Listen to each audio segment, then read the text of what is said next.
Hello दोस्तों, नमस्कार। आप सभी का स्वागत है परीक्षा मैनिया के ऑनलाइन प्लेटफॉर्म में।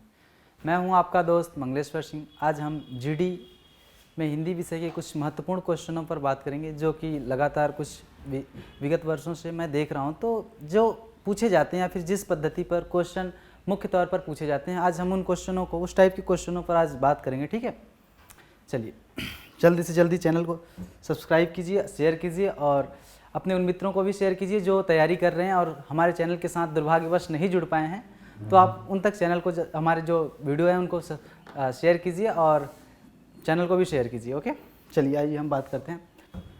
पहले देखिए, पहला हमारा क्वेश्चन है संपत्ति। क्या है? संपत्ति। संपत्ति शब्द का विलोम है। देखिए, संपत्ति शब्द से आप बिल्कुल वाकिफ होंगे। हम धन, संपत्ति जैसे शब्दों का प्रयोग आए दिन अपने दिनचर्या में करते रहते हैं। ठीक है, तो संपत्ति, देखिए संपत्ति का विलोम पूछा है। संपत्ति का विलोम दोस्तों यहाँ पे देखिए, संपत्ति, संपत्ति का विलोम क्या है? एक धन दिया है, कष्ट, समस्या, विपत्ति। तो धन नहीं होगा, ठीक है, कष्ट नहीं होगा, समस्या नहीं होगा, विपत्ति, विपत्ति। क्योंकि संपत्ति का संबंध होता है समृद्धि, सुखी। जब आप, संपत्ति का मतलब धन से नहीं है, संपत्ति का मतलब एक मनोभाव है कि आप बिल्कुल सुखी हैं, है ना। तो यहाँ पे जब संपत्ति के विलोम की हम बात करेंगे तो क्या होगा? विपत्ति होगा। ठीक है, चलिए हाँ, अब दूसरा क्वेश्चन देखिए, दिए गए वाक्य में वह भाग ज्ञात करें जिसमें कोई त्रुटि है। देखिए, हमें इस क्वेश्चन को ध्यान से पढ़ना होता है। कई बार हम क्वेश्चन को नहीं पढ़ते, त्रुटि, तो वहाँ पे हम गलतियाँ कर देते हैं। जैसे कि गांधी जी वकालत छोड़कर देश के स्वतंत्रता संग्राम पर कूद पड़े। सेंटेंस क्या है? गांधी जी वकालत छोड़कर देश के स्वतंत्रता संग्राम पर कूद पड़े। ठीक है दोस्तों, तो यहाँ ध्यान दीजिएगा, यहाँ पे पूछा वाक्य का कौन सा भाग क्या है? गलत है। सही नहीं पूछा है, वाक्य गलत पूछा है। कौन सा भाग गलत है? ठीक है, देखिए, गांधी जी देश के स्वतंत्रता संग्राम पर कूद पड़े, नहीं, गांधी जी देश के स्वतंत्रता संग्राम में कूद पड़े। ठीक है, हाँ। और देखिए दूसरा वाक्य, दूसरी बी, वकालत छोड़कर, ये वाक्य सही है, ठीक है, इसलिए ये गलत हो गया। देश के, ये वाक्य सही है, इसलिए ये गलत हो गया। गांधी जी, ये सही है, इसलिए गलत हो गया। सही क्या होगा? स्वतंत्रता संग्राम पर कूद पड़े। तो यहाँ पे सही क्या होगा? स्वतंत्रता संग्राम में कूद पड़े। ठीक है, इसलिए ऑप्शन ए करेक्ट है। ठीक है, नेक्स्ट क्वेश्चन देखें।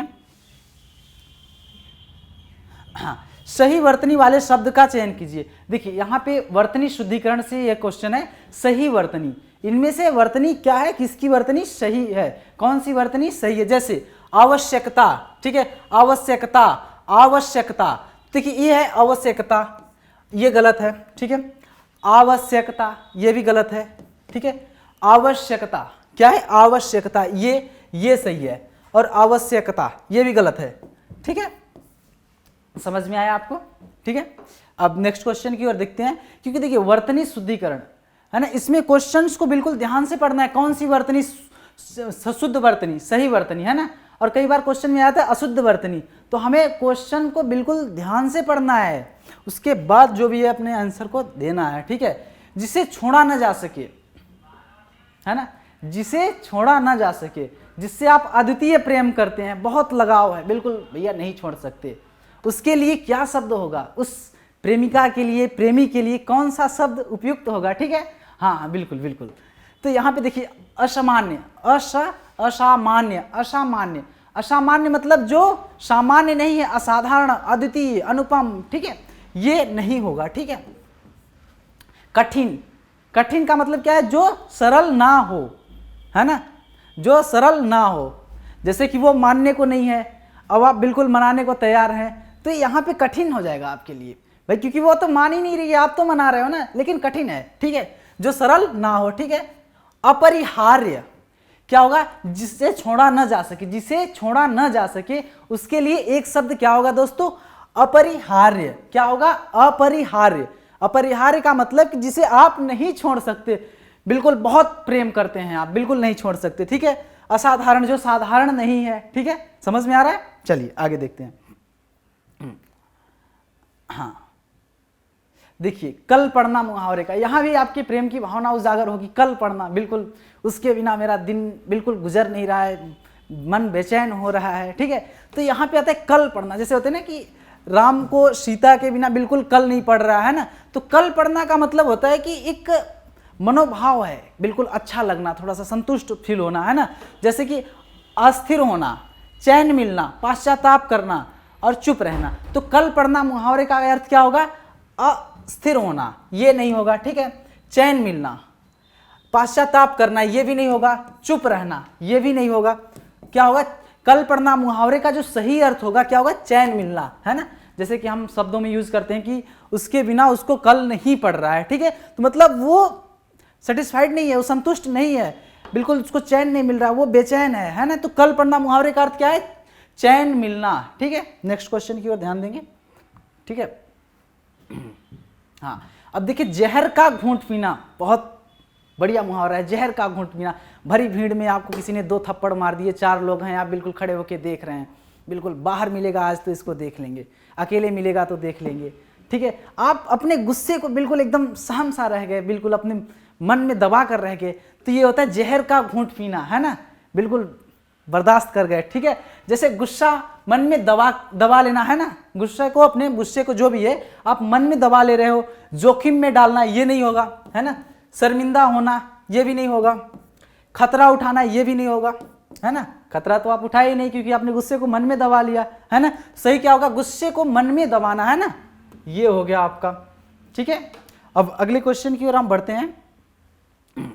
प्रशंसक, प्रशंसक का विलोम क्या होता है? प्रशंसक मतलब जो आपकी तारीफ करें, है ना।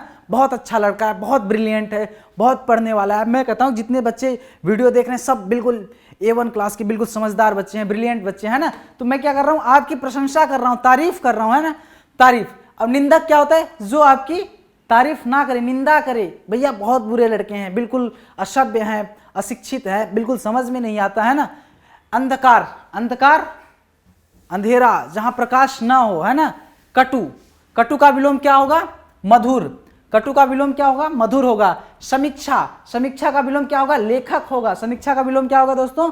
लेखक होगा।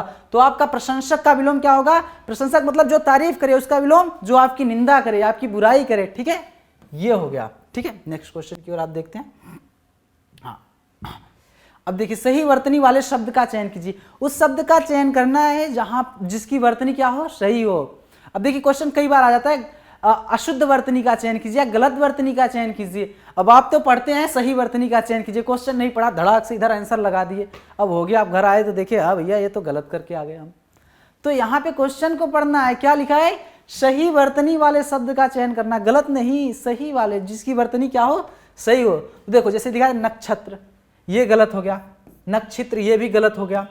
नक्षत्र, ये भी गलत हो गया। नक्षत्र, सही वर्तनी क्या है? नक्षत्र, ठीक है ना। नक्षत्र एक विशेष समय अवधि से लिया गया है ना। चलिए देखिए, यहां पे ध्यान से पढ़िए आप सेंटेंस को बिल्कुल। दिए गए वाक्य का वह भाग ज्ञात करें जिसमें कोई त्रुटि है। अभी हमने क्या पढ़ा था? शुद्ध वर्तनी पहचानिए, त्रुटि है। अभी उससे पहले एक क्वेश्चन पढ़ा था स्टार्टिंग में, जिसमें कोई त्रुटि नहीं है, ठीक है। तो क्वेश्चन को पढ़ना, जैसे जिस नगर में एक सेठ रहता था, उसी नगर में अनेकों गरीब किसान भी रहते थे। क्या कह रहा है? किसी नगर की तारीफ बता रहा है ये, कि नगर में एक सेठ रहता था और अनेकों गरीब किसान रहते थे। अब इसने पूछा है कि वह भाग ज्ञात करना है, त्रुटि, है ना, जिसमें क्या है? गलती है।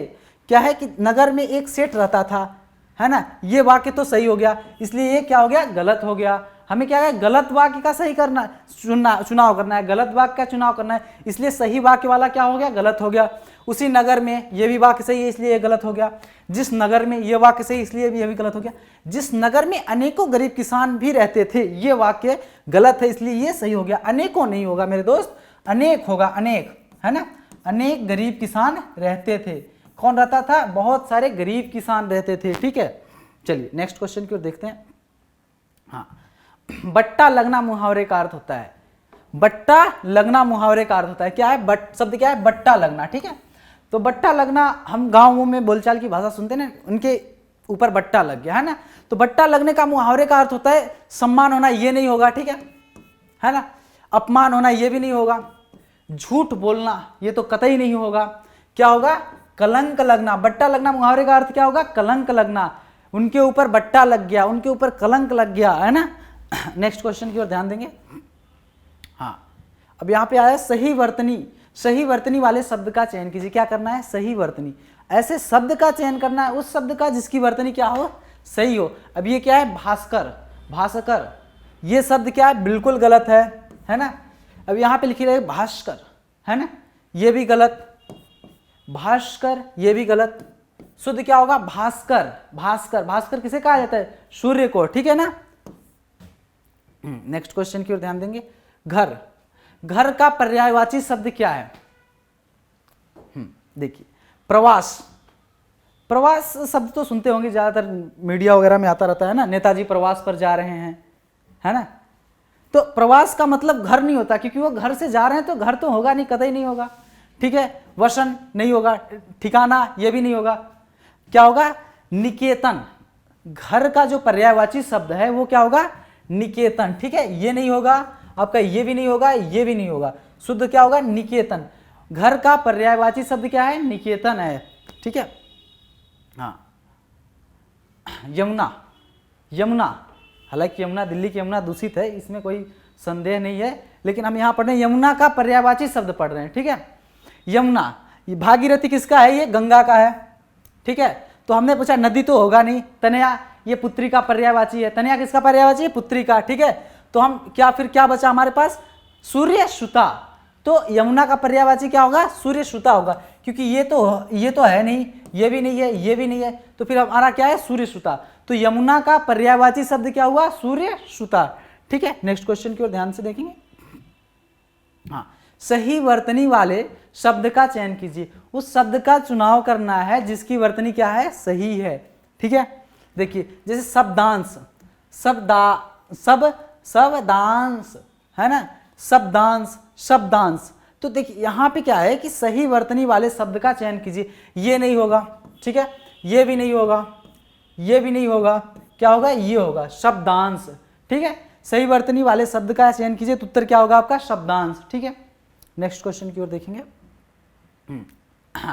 व्यर्थ खर्च करने वाला, है ना, जो अनावश्यक खर्च करता हो, बिल्कुल बेकार के पैसे हैं, उड़ा देते हैं, ठीक है। खर्चीला, खर्चीला मतलब जो अधिक खर्च कर रहा है, अनावश्यक नहीं, अधिक कर रहा है, बेशक आवश्यक कर रहा हो लेकिन अधिक कर रहा है, उसको खर्चीला।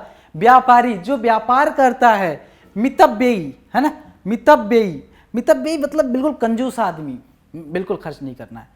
और फिर तो क्या होगा, अपव्ययी। तो देखिए खर्चीला ये नहीं हो सकता, व्यापारी जो व्यापार करता है इसलिए ये भी नहीं हो सकता। मितव्ययी, मितव्ययी मतलब जो बिल्कुल कंजूस आदमी हो, क्या हो, कंजूस, बिल्कुल खर्च ना करे, बिल्कुल एक एक रुपए जोड़ के रखे, वो मितव्ययी। तो फिर क्या है शब्द, जो व्यर्थ का खर्च करता हो उसके लिए क्या होगा, अपव्ययी शब्द, क्या होगा, अपव्ययी। जो व्यर्थ का खर्च करता हो उसके लिए एक शब्द क्या है, अपव्ययी, ठीक है। अब देखिए यहाँ पे सौरभ गौरव के बिंदी बिंदी अधिक मोटा है ना। तो क्या हुआ कि तुलना कर रहा है दो की, क्या कर रहा है, तुलना। राम श्याम से अधिक मोटा है, तो क्या होगा, श्याम सौरभ गौरव सौरभ के बिंदी बिंदी अधिक मोटा है, तो क्या होगा, अपेक्षा, है ना, क्योंकि दो लोगों के बीच तुलना हो रही, तो शब्द क्या होगा, अपेक्षा। हालांकि दोनों में सही है, तो ये अभी जो समझ में आया लगा दो, क्योंकि है तो दोनों अपेक्षा है, ठीक है। अब नेक्स्ट क्वेश्चन की ओर देखेंगे। क्योंकि तुलना कर रहा है, लेकिन किससे कर रहा है, गौरव से, सौरभ की, इसलिए क्या होगा, अपेक्षा होगा, ठीक है। अब यहाँ पे देखिए, संतों को जीवन परोपकार के लिए होता है। वाक्य का भाग ज्ञात कर जिसमें कोई त्रुटि है ना। अब देखिए वाक्य का वह भाग ज्ञात करना है, इसमें से वाक्य का हमें वह भाग ज्ञात करना है जिसमें कोई त्रुटि हो या फिर जिसमें कोई गलतियां हो, है ना। तो क्या है, संतों को जीवन, है ना, ये समझ में आया आपको। तो यहाँ पे क्या होगा, जीवन, ये वाक्य सही है इसलिए इसमें कोई त्रुटि नहीं, इसलिए ये क्या होगा, गलत होगा। परोपकार के लिए, है ना, ये वाक्य सही है, इसमें भी कोई त्रुटि नहीं है इसलिए गलत होगा। संतों को, है ना, ये जो संतों को है ये वाक्य गलत है इसलिए ये हो गया सही होगा, है ना। संतों को नहीं होगा, संतों का जीवन परोपकार के लिए होता है ना। परोपकार मतलब जो दूसरों का उपकार करते हैं, ठीक है। चलिए हाँ दोस्तों, ये हो गया हमारा जीडी का जो प्रैक्टिस सेट है, प्रैक्टिस क्वेश्चन है वो करा दिया गया है, ठीक है। ये क्वेश्चन की जो पीडीएफ है वो आपको हमारे टेलीग्राम चैनल में मिल जाएगी। टेलीग्राम की लिंक हमारे यूट्यूब के जो है वीडियो के लिंक में होगा, तो वहाँ से आप टेलीग्राम में प्रवेश कीजिए और टेलीग्राम से पीडीएफ डाउनलोड कीजिए और अपनी पढ़ाई को बिल्कुल निरंतर आगे की ओर बढ़ाइए। और आपको बहुत बहुत शुभकामनाएं, धन्यवाद।